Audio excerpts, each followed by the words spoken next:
The word Palestine, of course, we're not allowed to use that at all unless we were quoting someone else saying it. And I remember a executive producer telling me at a pitch meeting that the reason we don't use Palestine is because we're referring to Persia, which is a historical outdated term. In recent months, many journalists have complained about the biased coverage of Gaza in Canadian news.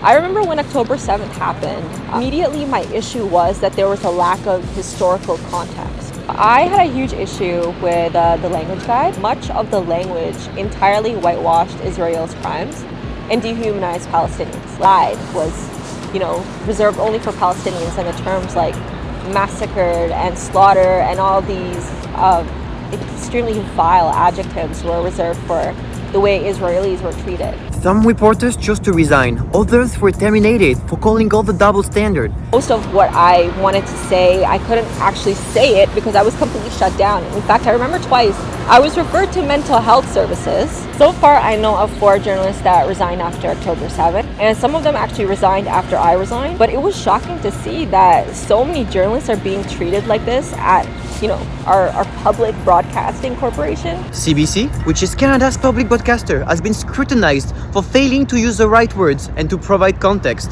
CBC puts so much emphasis on what Israel says without verifying the facts themselves. There's a Zionist lobbying group called Honest Reporting Canada, and they have been behind many journalists in Canada that have spoken about Palestine, that are Palestinian, and they basically harass them nonstop. We are not stenographers for the state.